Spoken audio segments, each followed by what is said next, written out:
Okay, you guys know me. You know that I'm not a mumbo jumbo kind of a guy. You know that I'm straightforward as far as the Bible and straightforward as far as interpretation. And I'm not into all the, much of the woo woo and the speculative and all that stuff. And yet, ladies and gentlemen, I think that I have discovered quite possibly a new Bible code. That's right. I think that I may have discovered a new Bible code. And this Bible code is different than all the other silly Bible codes that you've heard of. And none of them are really Bible codes. They're just, anyway, we don't need to get into all of that. But this one is a Bible code because it's based only on the Bible. And I think it is pretty amazing stuff. And yet, I'm not even sure yet because I've only gone through maybe 4 or 5 verses as it applies. But we're going to go through this together a little bit, and you can tell me if it's a Bible code or if it's not a Bible code. And Lou Machado, did you really party with Billy Idol, or are you just lying to me? Because I got to know. Nice to see everybody here. Nice to listen, be able to, I think I see some new faces. We got Hoon Kim, we got Laura Beth, we got Material Classified, Olga Kasula, Lit T, Dan Davis, Donna Keys, Melody S, Tracy Dyer, Brian Parker, Tactical Sovereignty. I was wearing your shirt yesterday, Brian. You missed it. Matt Prentice, Barry Chad, A. Comfort, Diana Rodriguez, Heather Cooper, Donna Keys, Tina Bopp, Melody S, Bodacious Transformation, Alana Dawn, Intrepid Sailor, Mini Ice, Melody S, Night Owl, Vicky, Christine Green, Ann Wed, Stephen Reed, I think I read before, Clinton Woods, Mysteries, Mystery School, Rose 77, Jules Chantel, Maurice, Melanie, Love Matters, Deb Swanson, Wawa 33, Blaine Bond, Tyler Cook. I think I'm seeing some new names. If I am, welcome. If I've seen you before and don't recognize you, I'm sorry. It's lots of people, ladies and gentlemen, and that's good. Nisha, Star Child, Norris C, Sassy Susie, Brandy Robinson, people just flooding in. Very glad to see you. Always happy to see you, and always happy to have you around, ladies and gentlemen. Let's talk a little bit about this Bible code that I think that I may well have discovered, ladies and gentlemen. And it doesn't take like a secret decoder ring. It doesn't take any special skills. All it takes, and I haven't taken into the Greek yet, that would be interesting too. It's basically an intuitively discovered, numerically based code about the Bible,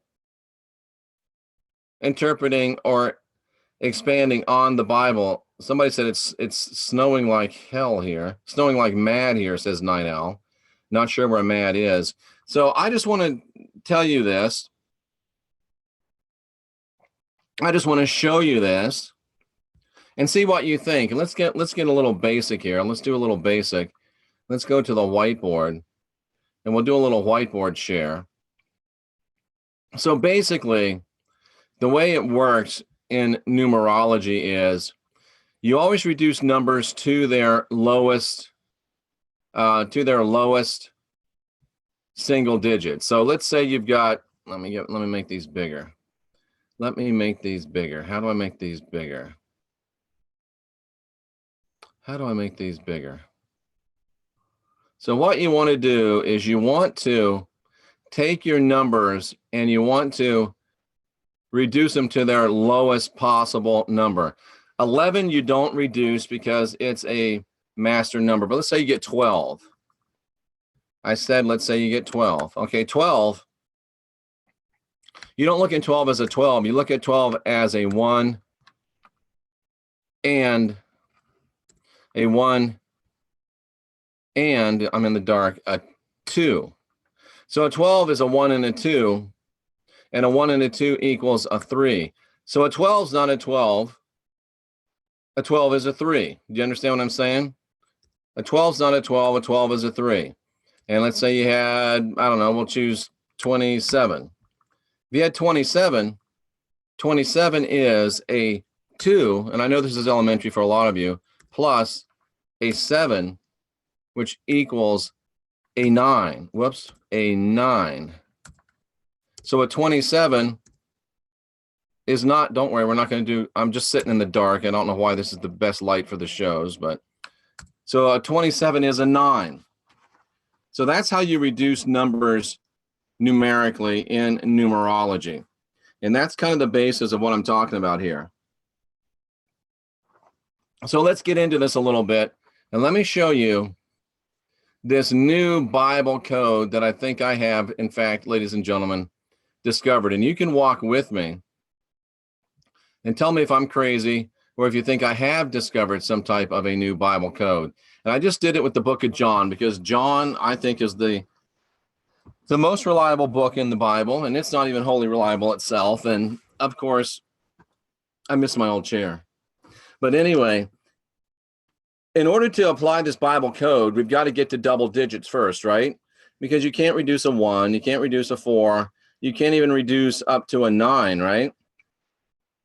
But once we get to verse 10, now we can reverse, we can reduce a 10, right?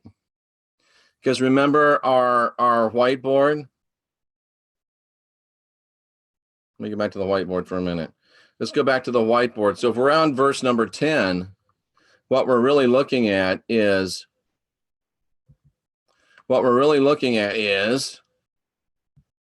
a 10 equals a 1 plus a 0, which equals 1. Okay, so we're going to go back to the book of John, and we're going to go into John chapter 1, and we're going to reduce the first verse that we can reduce to a single digit. And the first verse that we can reduce to a single digit is John 1:10. So 1 plus 0 equals 1. So in this Bible code, verse 1:10, which is reduced to 1:1, should have some profound relationship to verse 1:1, because John 1:10 reduced is John 1:1. So John 1:1 and 1:10 should have some type of a profound connection if my Bible code is viable. So let's look at John 1:10. He was in the world, and the world was made by him, and the world knew him not. He was in the world was made by him, and the world knew him not. John 1:1 says, and I can't highlight it, I think it's gonna pop on me if I try to highlight it. Oh, we got it. Oh, most of it anyway. In the beginning was the Word was with God, and the Word was God. So 1:1 says, in the beginning was the Word was with God, the Word was God. 1:10 says, he was in the world was made by him, and the world knew him not. So I think we could say that there's a connection between those two verses, right? In the beginning was the Word was God. He was in the world, and the world was made by him. Because what happened in the beginning? In the beginning, the gods created the heavens and the earth, right? You got to know a few things. As we go back to Genesis 1:1, in the beginning, God created the heavens and the earth. So that takes us right back to John 1:1. Obviously, it's a direct correlation. And in the beginning, when they made the heavens and the earth, there was the Word was with God, the Word was God. And in verse 10, he was in the world was made by him, and the world knew him not. So even though this is the being that made the world does not know this being that is the Word. Oh, but Jeff, all these Christian churches and all these Christian songs, and everybody knows the Word. Well, everybody knows the Christianized version of the Word, but nobody really knows the Word. They don't really know him. They know him not. They don't know the world, or the word. The world don't know the word. The world, ladies and gentlemen, does not know the word, even though the word made the world. How about that? The world doesn't know the word, even though the word made the world. Interesting? Bah humbug? Let's see what people think about it. Nancy says boom. Tracy is being skeptical because that's what Tracy does. Theodora says numbers are important. These words are ringing through me. Holy shivers. Bam, says Vicky. I want to wait and see a few more comments. Lux says bingo. Reminds me of Inglorious Bastards. Do you say I got the bingo? You just say bingo. Donna Key says nailed it. Mr. Jen says that's insane. Tracy Dyer says not skeptical. John is Gnostic. I'm with you, Tracy. We're co-creators. Nice connection. So let's try another one. Let's try another one. And I won't belabor the point by showing you on the whiteboard how to reduce numbers anymore. So the next verse that could have correlation would be number 11, right? Because 1 + 1 = 2. He came to his own received him not. Okay, so 1:11 should have correlation to 1:2. What's 1:2 say? The same was in the beginning with God. And he came to his own received him not. Okay, not so dramatic there. What about 1:3? As many as received him, to them he gave the power to become the sons of God, to them that believe on his name. What's 1:3? All things were made by him. Without him was not anything made that was made. And all of those that were made by him, if they receive him, if they believe in his name, he gives them power to become the sons of God. Now watch this. 1:4, 1:3 = 4. It should be 1:4. We're born not of blood, but of the will of the, nor the will of the flesh, but of the will of God. 1:4. In him was life. That life was the light of men. Oh, snap. There's a big connection. Which were born not of blood, nor of the will of the flesh, nor of the will of man, but of the divine. Because in him was life, and the life was the light of men. So the men that are born only of blood, men that are born only of and controlled by the will of their flesh, men that are controlled only by their own will are not of God. They're not of the divine. And the only way to be of the divine is to step outside of your blood lusts, your blood heritage, your blood things that make you want to do and make you want to go and make you want to do the things that are natural to you, or your flesh, or your own will. You've got to get into your higher self. You've got to get into your God self, ladies and gentlemen. Give me just 1 second. You've got to get into your God self.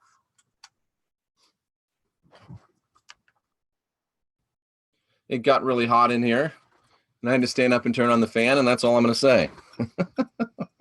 But think about that one. Let's do one more. I don't think I've ever gone this far with it yet. 1, 2 = 3, right? Are we already at 3? Yeah, we're already there. We were at 1, 3. So let's go to 1, 4. And the word was made flesh, dwelt among us. We beheld his glory, the glory of the only begotten of the Father. So 1, 4 would be 5. So what does John 1, 5 say? And the light shines in the darkness, and the darkness doesn't comprehend it. Now, at first glance, you'd say, oh, not really. But the thing is, you got to understand, ladies and gentlemen, that this verse, what it really means, John 1, 5, watch this. What it really means when it's literally rendered, John 1, 5,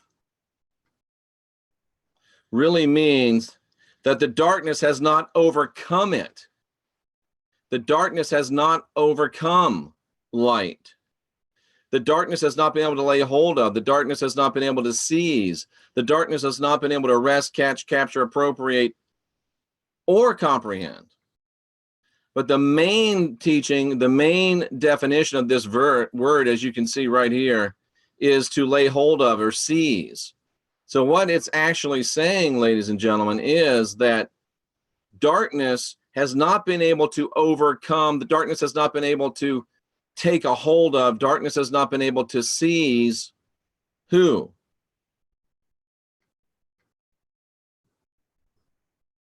Light shines in darkness. Darkness cannot overcome light. And we're down here in number 5. The Word was made flesh. The Word came into this dark world.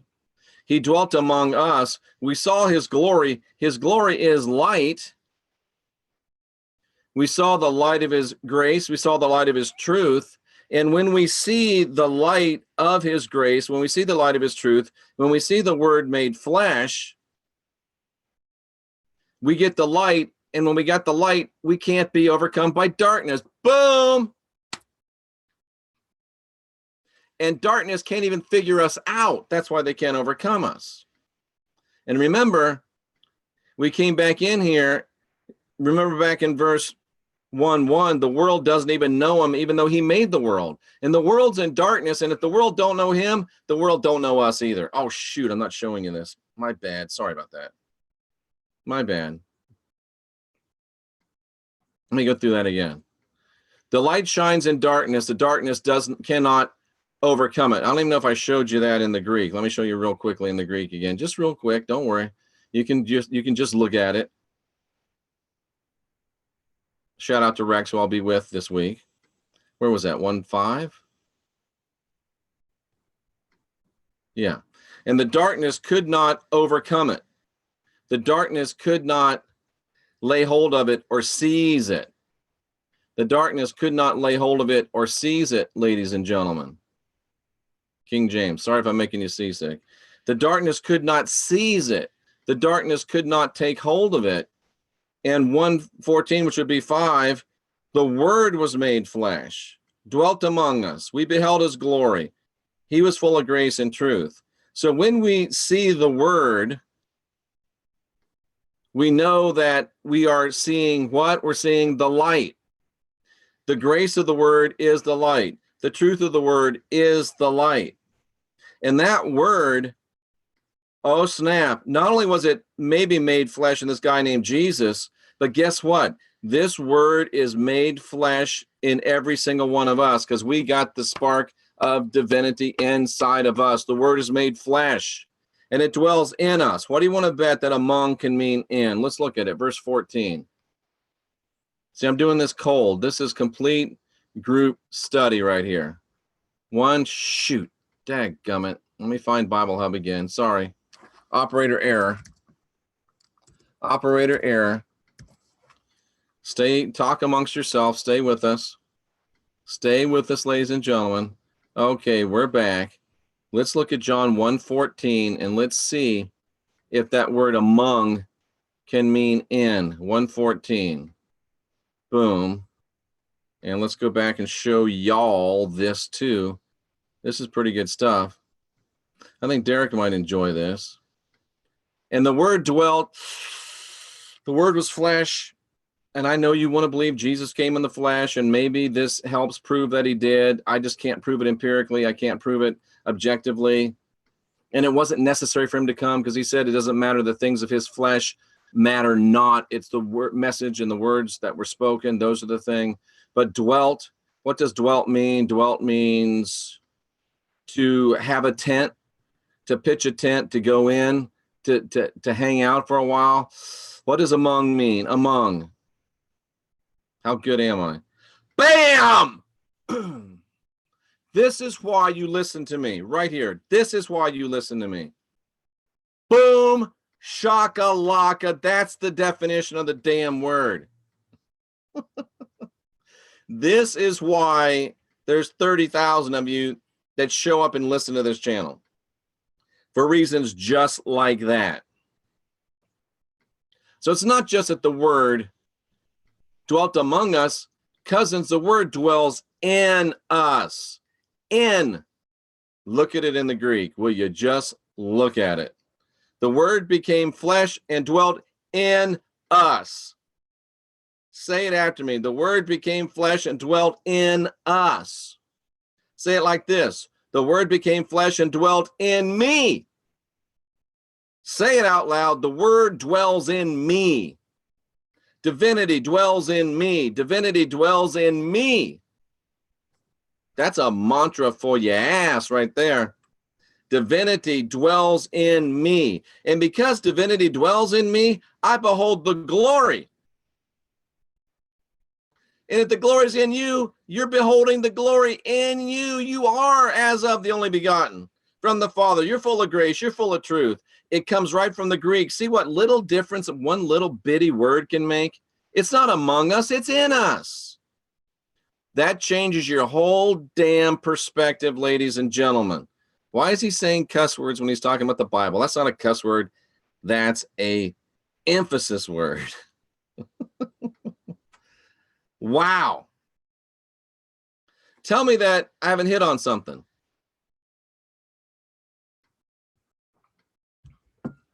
The Word became flesh and dwells in me. You're the flesh the Word dwells in.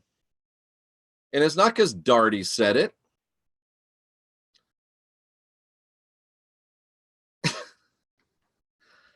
Alana Dawn, you can't take her anywhere. What is up with that? Wow. Dude, that's some stuff, isn't it? Can we get our minds out of the bra and back on the subject matter, please? I'll make somebody a moderator, and what do? Bust up the room. That's hilarious.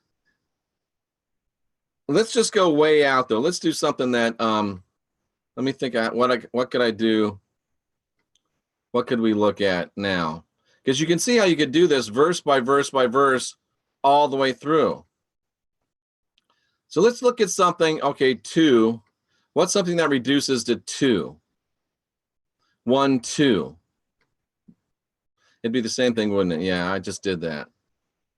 Well, let me go. Let's see if we can take this technology to another level. Let's see if I can get something to reduce to 1. What would reduce to 1? 2? What do I need? I need to get to I can't reduce a 2 to a 1, can I? Let's just grab something at random. Let's say John 2:24, 2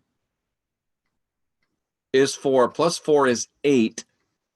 So this would reduce to verse 8. And does it work across chapter? Let's first see if it works within chapter again. Jesus did not commit himself unto them because he knew all men. So what does 8 say? Verse 8, he knew all men. And he said to them, draw out now, give to the governor of the feast, and he bare it. He took evidence of a miracle to this governor. And he knew the governor probably wasn't going to be impressed because he knew the hearts of all men. That one's not so great. But let's see what verse number 8 of chapter 1 says, and see if it goes across. He was not that light, but he was sent to bear witness of that light. Maybe it doesn't go cross chapter. It stays within chapters.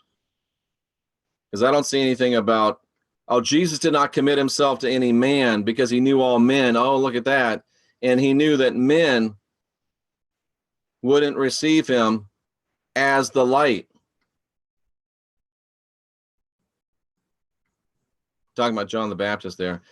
Interesting. Well, we know it works within chapters. Let's do one more. Let's just do one more. Let's just grab one down at the bottom. Let's say, let's grab 34, 7. 134, that's 7, it's 8. So this should go back up to verse 8. 34, I saw and bear record that this is the Son of God. 34, that's probably a dung verse, though. But let's see what happens, even if it works through dung. 8. He was not that light. He was sent to bear witness of that light. He was not that light, but was to bear witness of that light. We're talking about John the Baptist. He was not that light, but he was not that light, but he bare witness of that light. And which one do we get down here? 134. Oh, shit, guys, look at that. and he saw and bare record that this is the Son of God. Wow. I just got some chills. He was sent to bear witness of that light. 1, 3, 4 equals 8. He bare record. Wow. I think it's at least a John chapter 1 Bible code. Wow. This is pretty good stuff. This allows us to get a whole new, deeper understanding of scriptures and maybe a confirmation of them. That is really interesting. Let's do something crazy. Let's just do something crazy. Let's go to Paul's scriptures. We know that Paul worked for the little rat bastard. Let's go to Paul and see what we come up with in Paul's scriptures and see if this applies in Paul's scriptures. What can we learn from this Bible code? Because like Halo says, Halo Marquise, if it's a rule for one thing, it's a rule for everything. So let's see if this rule applies even to Paul's scriptures. Okay, so let's get, let's pick one. Let's pick 17. So this is Romans 1:17. So 1:17 would be 9, right? 1 and 1 is 2 and 7 is 9. For therein is the righteousness of God revealed from faith to faith, as it's written, the just shall live by faith. So if our new Bible code holds, what do we call this? The Darty code, the Jeff code, the NCK code. Oh, I think I know what we call it. It's the cousin code. the cousin code. So this should say something. Verse 9 should relate to this in some way. I'm kind of afraid to go up there because I'm on such a roll. I hate to break it. What does 9 say?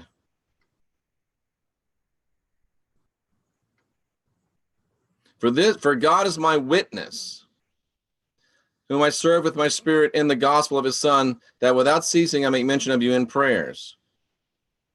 For therein is the righteousness of God revealed. Revealed, a witness is a revelation from faith to faith. The just shall live by faith. God is your witness. He serves with the spirit of the gospel, the Son of his Son, that without ceasing I make mention of you in my prayers. Okay, here, check this out, ladies and gentlemen. Remember, this is Paul's scriptures. And Paul is, at his core, a deceiver trying to get us off the right path. So up here, if you read verse 9, God is my witness. And watch this serve. Watch this, what this word serve means. Watch this. I think I'm right. Verse number 9. Watch this. Watch what. See, this is some deep studies, folks. Watch what this verse means. This word serve means. Whom I serve. Whom I serve, whom I worship, someone hired to accomplish a task. So Paul's saying, I'm a hired hand. This is why you watch me, ladies and gentlemen. This is what happens from 20 years of being in that matrix. This is what happens from having the Bible college degree. This is what happens from 100,000 hours of study. This is what happens from being hip deep in it and being able to, and now being out of it and being able to just know that something ain't right. Just know intuitively what these things mean. I'm a Bible empath. Paul is saying, look, I just work for God. I'm a hired hand for God. I'm a hired hand for God, Paul says in Romans 1:9. Watch. I'm a hired hand. I serve him. In without ceasing, I'm working hard all the time. I'm praying because I'm giving away my power. I'm praying to him.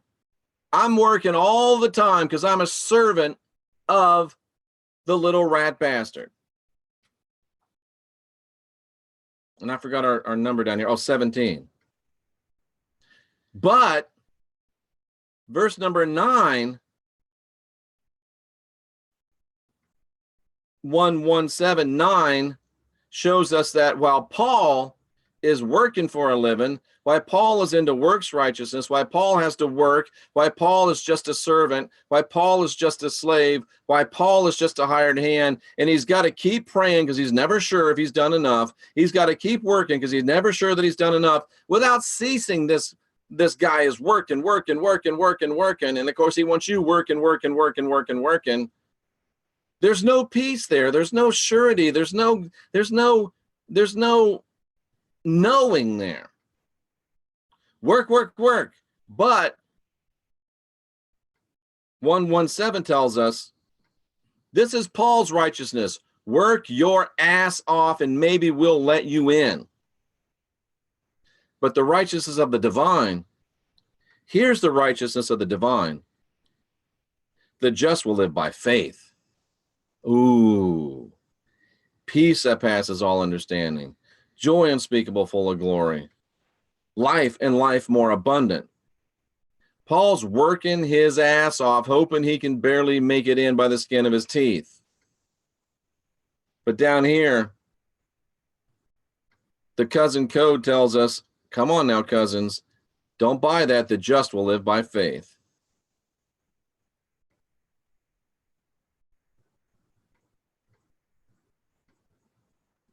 I would say that we have discovered something, ladies and gentlemen. I would say that we have found something, and we found something profound, and we found a true Bible code. This is some really good stuff. And it looks like I don't have any prayer getting through the chat, but I'll just take a quick look. Darkness could never win. That's deep. So much love. Thank you. Hello, Christina Reed. Have a good day. This works in the teens, but how about the 20s? It would work the same way. Let's go to the 20s. It's going to reduce the same. And let's do it to Paul again. Let's get crazy. Let's do this. Let's go to the 30s. 32. 1, 3, 2, 6, right? 1, 3, 2, 6. Who knowing the judgment of God, that they which commit such things are worthy of death, not only do them, but have pleasure in them. Of course, this is a dung verse. This is Paul trying to scare people. So Romans 1, 3, 2 would be a 6. So that means verse 6 should speak to this verse. And so should verse 23, right? So should verse 23, right? But anyway, let's keep it simple first. Let's look at 6. 1, 3, 2, 4, 2, 6. Right, so it should go back to 6. Let's go back to 6. And what's 32? Knowing those that have the judgment of God, they commit such things are worthy of death. Okay.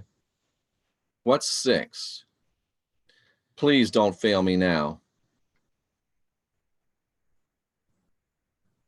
Among you also are the called of Jesus Christ. And what's 23 say? And change the glory of the incorruptible God into an image made unto corruptible man, birds, beasts, creeping things. Oh, this is so good. This is so good. So verse number 6. Among whom ye also are the called of Jesus Christ. You're the called of Jesus Christ. Let's work it backwards. You're the called of Jesus Christ. But they want you to think that you're under judgment from God. They want you to think that you have to worry about committing things that make you worthy of death. They want you to worry about this stuff when the fact of the matter is, number 6, you're the called of the Christ. You're the called of the Christ. And watch what called means, ladies and gentlemen. And I'm doing this called. You're watching me do it, but watch what called means. Verse number 6, watch what called means. Called. You're the ones that are invited. You're the ones that are invited, ladies and gentlemen. You're the ones that are invited. What is required of a person that's invited? Just to show up, right? If you're invited, all you got to do is show up. You don't have to qualify. You don't have to do anything. If you're invited, you just show up. If you're invited, you just show up. If you're invited, you just show up. But Paul is trying to make you think again, you're under judgment. You got to worry about what you do. You got to earn it. Cousin, you're invited. You're invited. Don't buy this death, fear, guilt, control. You're invited. Just show up. And let's look at 23. What does 23 say? And they're changing the glory of the incorruptible God, which is you, because remember, Christ is in you. The spark of divinity is in you. And they're trying to take your uncorruptible divine nature and turn you into this corruptible, originally sin-filled being. And they're trying to reduce the rest of God's creation as well to the same thing. And they're trying to make you think that you're no better than a bird, you're no better than a four-footed beast, and you're no better than the things that creep. But ladies and gentlemen, back to the root verse, number 6, you are the called of the Christ. You're the called of the Christ, cousins.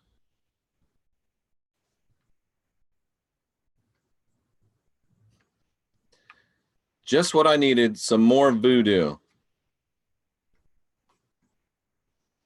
Well, what can you do, ladies and gentlemen? I was going to say it's the first real Bible code. Maybe it is. This is some good stuff. I just get a text from Jay. We got to have an emergency broadcast today. So what's Jay got going on, ladies and gentlemen? Ladies and gentlemen, that's it. I'm gonna leave on you. I'm gonna leave you right there with the new Bible code. Let's think of a name for it. I don't know if the cousin code is really good. We might have to think of a better name than the cousin code. But that's some good stuff, ladies and gentlemen. There is a new Bible code. I'm going to go ahead and just... Bodacious, you're this close to being banned. That close. Just so you know. Vicky, you're that close. You can't say stuff like that about my bros. The global knowledge code, I don't know. We'll think about that. Great stuff. The NCK code. Yeah, that's probably what it is. The NCK code. The diamond code. Boom. Brenda's got it. It's the diamond code. No doubt about it. It is the diamond code. Diamond code's already taken. Damn it. Taken by whom?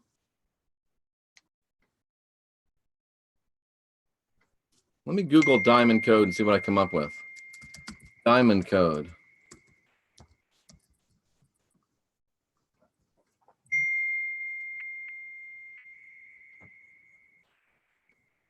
Light information for the new reality.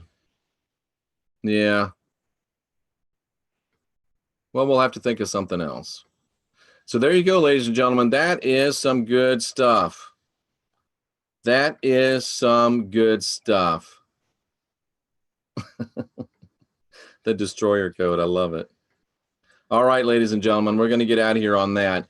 This is profound. This is deep. I can't wait to run this past Derek and see what he says about it.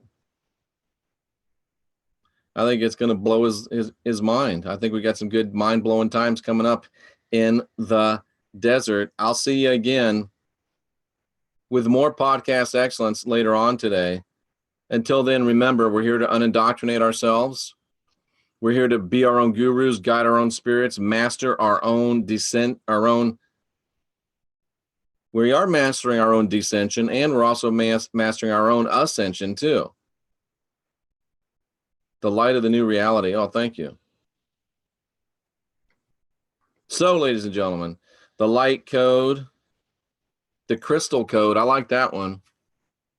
Whistleblower code, freedom code, I like that. Those are all good ones. Favor code, ooh, I like that. I like it. Guide your own spirit, master your own ascension, be your own guru, unindoctrinate yourself. Bible whisperer code. We are the last generation of real humans.